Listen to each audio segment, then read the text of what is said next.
नमस्कार, आदाब दोस्तों, हिंद वॉइस में आपका स्वागत है। मैं हूं इकराम। बात करते हैं उत्तर प्रदेश की। उत्तर प्रदेश में जो जंगल राज चल रहा है, अपराधी बेखौफ घूम रहे हैं। किसी को मारना होता है तो तुरंत मार देते हैं। कोई दिन ऐसा नहीं जाता जहां से वो रेप, बलात्कार या मर्डर की खबर नहीं आती। इस तरह की खबरें रोजाना आना एक आम सी बात हो गई है उत्तर प्रदेश से। लेकिन आज हम बात करेंगे जिनकी शह पर ये सारी चीजें होती है, उसका कोई ना कोई दोषी है। और इस वक्त जो दोषी सामने निकल कर आ रहे हैं, दो ऐसे पुलिस के बड़े अधिकारी जिन्हें हाल फिलहाल उत्तर प्रदेश सरकार ने सस्पेंड कर दिया है। योगी आदित्यनाथ ने, जो मुख्यमंत्री है उत्तर प्रदेश के, अभी हाल फिलहाल दो बड़े अधिकारी को निलंबित किया था, सस्पेंड किया था। उन पर आरोप था कि वो भ्रष्टाचार में पूरी तरह से लिप्त हैं, पूरी फायदा उठा रहे हैं अपने नौकरशाही का, पूरी तरह से फायदा उठाया जा रहा है। जिसकी शिकायत गई तो योगी आदित्यनाथ ने, जिन्हें अपनी पुलिस पर इतना भरोसा था, जिसके चलते उन्होंने उत्तर प्रदेश में जैसे ही वो मुख्यमंत्री बने इनकाउंटर्स के ऑर्डर दी थी। और उसके बाद बाढ़ से आ गई थी इनकाउंटर्स की, धड़ाधड़ धाए धाए आए दिन कोई ना कोई इनकाउंटर होता था। ज्यादातर इनकाउंटर पर सवाल खड़े किए, लेकिन उत्तर प्रदेश पुलिस का पूरा समर्थन करते रही योगी सरकार, यानी भारतीय जनता पार्टी की सरकार जो उत्तर प्रदेश में चल रही है 2017 से। और सिर्फ निलंबित ही नहीं किया इन लोगों को, इनकी संपत्ति की पूरी तरह जांच के आदेश दिए हैं। और खुद गृह राज्य ने इस बात की पुष्टि की है।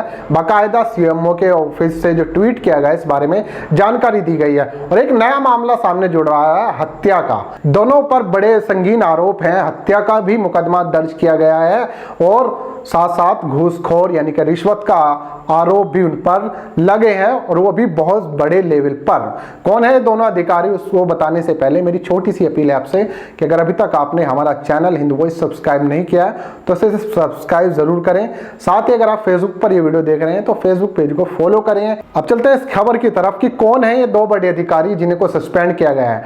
9 सितंबर को इंद्रकांत त्रिपाठी महोबा के एक व्यापारी हैं जिनकी गर्दन में गोली लगी थी। उन्होंने आरोप लगाया, 5 तारीख को एक वीडियो वायरल किया था जिसमें उन्होंने अपनी जान का खतरा बताया था। वो माइनिंग में जो विस्फोट यूज होता है उसका वो सप्लाई का काम करते हैं और बड़े व्यापारी माने जाते हैं महोबा के अंदर। उनका आरोप था कि वो मनीलाल पाटीदार को हर महीने 6 लाख रुपए देते हैं। लेकिन इस महीने क्या हुआ था कि लॉकडाउन की वजह से काम धंधा मंदा चल रहा था। कुछ महीनों से, जब से लॉकडाउन चल रहा है, कोरोना आया, तो उन्होंने कहा था कि मैं इस बार नहीं दे पाऊंगा। उन्होंने मुझे जान से मारने की धमकी दी, जिसके चलते 5 सितंबर को उन्होंने एक वीडियो वायरल किया। ठीक उसके 2 दिन बाद वो गाड़ी में बैठे थे, उनको गोली मार दी गई। हाल फिलहाल वो कानपुर में अपना इलाज करा रहे हैं। उसके बाद जैसे ही बात सामने आई, उत्तर प्रदेश सरकार ने इन्हें जो है सस्पेंड कर दिया गया। इनके अलावा इनके साथ 2 और साथी हैं जो वहीं के 2 एसएचओ हैं, जिसमें एक खरौलों के एसएचओ हैं राजू सिंह और दूसरे हैं चरखारी के पूर्व एसएचओ राकेश कुमार सरोज। साथ ही वहां पे थाना इंचार्ज देवेंद्र शुक्ला, उसके खिलाफ भी शिकायत दर्ज की गई है कि ये लोग घूसखोरी का काम लगातार कर रहे थे, रिश्वत ले रहे थे और इनका काम इतना होता था। दूसरा एक और पांडे जिन्होंने आरोप लगाया है इन पर, मनीलाल पाटीदार पर, वो भी एक व्यापारी है कि उसका जो है यातायात से जुड़ा हुआ काम है, वो गाड़ी सप्लाई का उसका बिजनेस है, यानी कि वो अपना परिवहन का कोई काम करता है। जब उसके ट्रक या गाड़ी गुजरती थी, पुलिस वाले उन्हें रोकते थे। सारे कागजात होने के बावजूद भी उससे पैसे मांगते थे। अगर पैसे नहीं दिए जा रहे हैं तो चालान कर देते थे, धमकी देते थे, एफआईआर करने की धमकी दी जाती थी उन्हें बाकायदा, जिसके चलते वो बार बार पैसे दे रहे थे। पांडे का ये भी कहना है कि महोबा ने एक बार उनके मैनेजर को बुलाया, यानी कि महोबा के जो पुलिस अधीक्षक है, उन्होंने उनके मैनेजर को बुलाया और उससे कहा कि 2 लाख रुपए महीना आपको देना है। यानी कि ये सारी चीजें हुई हैं। सोचिए तो 2 व्यापारी के नाम है, एक इंद्रकांत त्रिपाठी जिसको गोली लगी है, दूसरा पांडे जिन्होंने अब ये आरोप लगाया, उन्होंने कहा कि ये लोग हमारे साथ ऐसा करते हैं। तो और तमाम कितने व्यापारी होंगे जिनसे ये पैसा वसूलने का काम किया जा रहा था। लगातार ये चीजें हो रही थी, लेकिन जब किसी को गोली लग गई तो बात सामने आ गई और उनकी पोल पट्टी खुल गई। खैर, सीएम योगी आदित्यनाथ ने इन्हें सस्पेंड कर दिया। इनके साथ साथ इन 2 लोगों को, और भी 2 एसएचओ हैं जो, इनको भी सस्पेंड कर दिया गया है और इनकी जितनी भी संपत्ति है सब पे जांच बैठा दी है। खुद सीएमओ ऑफिस ने इस बात की जानकारी ट्वीट करके दी है कि इनकी जांच की जाएगी, इनके पास पैसा कहां से आया और ये लोग क्या क्या काम करते थे। तो जरा सोचिए कि पुलिस अधिकारी हत्या करा रहे हैं, खैर उनकी जान बच गई, लेकिन हालत गंभीर है। कानपुर अस्पताल में भर्ती है इंद्रकांत त्रिपाठी जो व्यापारी हैं। लेकिन दूसरा पांडे है, वो भी बेचारा बार बार ये आरोप लगा रहा है कि मुझसे इतने पैसे वसूले जाते थे, सब कुछ होने के बावजूद भी चालान काट दिया जाता था और धमकी दी जाती थी। सिर्फ दो सामने भी व्यापार है, सोचिए और भी लोग सामने आ सकते हैं कितना ये वसूली का धंधा किया जा रहा है। अब बात करते हैं दूसरे बड़े पुलिस अधीक्षक के बारे में जो प्रयागराज यानी इलाहाबाद से थे, अभिषेक दीक्षित। उनको इस बात पर निलंबित किया गया कि वो जो है ऑर्डर जो ऊपर से मिलते थे उन्हें बिल्कुल मानते नहीं थे, अपने हिसाब से काम करते थे। यानी कि चेकिंग के दौरान हो या कोई भी काम हो उसमें ढीला रवैया उनका रहता था। और सबसे बड़ा आरोप लगा उनका पोस्टिंग भ्रष्टाचार, यानी कि वो भ्रष्टाचार जो पुलिस में बरसों से है लेकिन कभी कोई इस पर आवाज नहीं उठाता।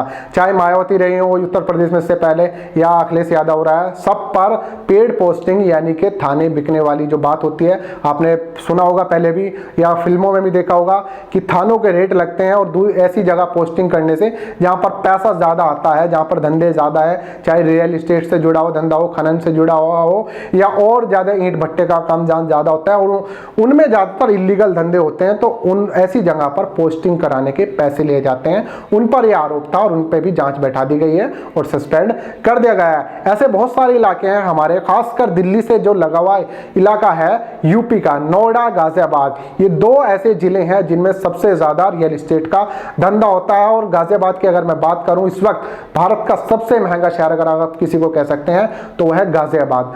लाखों रुपए से भी ऊपर का ज्यादा गज का जमीन का रेट है वहां पर, जहां पर पार्टियों में आपस में झगड़ा होता है, जमीन कब्जे होते हैं, भूमाफियाओं में आपस में झगड़ा रहता है, पुलिस उसमें बीच में टांग अड़ाती है, उसके बाद दोनों पार्टियों से पैसा आता है, किसी एक के पक्ष में फैसला चला जाता है, जो बड़ी पार्टी होती है ज्यादा पैसा जहां से होता है। और ये बात किसी से छिपी नहीं है, बरसों से ये चीज चली आ रही है। इस पर आरोप मायावती सरकार में भी लगे, अखिलेश सरकार में भी लगे और अब इस पर चर्चा होने लगी योगी आदित्यनाथ के टाइम पर भी। लेकिन फिलहाल योगी आदित्यनाथ का यह कदम बड़ा सराहनीय है कि उन्होंने दो बड़े अधिकारियों को जैसा ही सामने चीज आती है तो सस्पेंड कर दिया गया। लेकिन ये चीजें बहुत टाइम से हो रही थी, बहुत देर से ये चीजें की गई हैं, तो ये सारी चीजें हुई हैं दोस्तों। तो थोड़ा सा और मैं आपको जानकारी दे दूं कि ये जो पोस्ट होती हैं, पेड पोस्ट जो होती हैं जहां पर पोस्टिंग कराई जाती हैं, ये इन इलाकों में ज्यादातर इसलिए की जाती हैं कि वहां पर बैठे बैठे पैसा आ जाता है। कुछ जगह ऐसी होती हैं जहां पर धंधे चल रहे हैं, काम हो रहा है, इलीगल एक्टिविटी चल रही है तो पैसा खुद चल के आता है। कुछ ऐसे धंधे होते हैं जिसमें पुलिस टांग खुद अड़ाती है कि पैसा फिर से हमारे पास चल के आए। तो ये चीजें चल रही हैं उत्तर प्रदेश में। जरा सोचिए किस कदर का जंगल राज चल रहा है, और खासकर प्रशासन की तरफ से। आप लोगों का क्या कहना है नीचे कमेंट कीजिए। इस खबर को ज्यादा से ज्यादा शेयर कर सकते हैं। जरा सोच के देखिए, पुलिस अधिकारियों पर हत्या के इल्जाम लग रहे हैं, घूसखोरी की लगातार आम होती जा रही है, तो किस तरह का जंगल राज चल रहा है, इस पर थोड़ा और सख्ती बरतने की जरूरत है। ऐसे अधिकारियों को और ज्यादा सजा देने की जरूरत है। आप लोग कमेंट कर सकते हैं, साथ ही इस खबर को ज्यादा से ज्यादा शेयर कर सकते हैं। मिलते हैं आपसे अगले अपडेट में।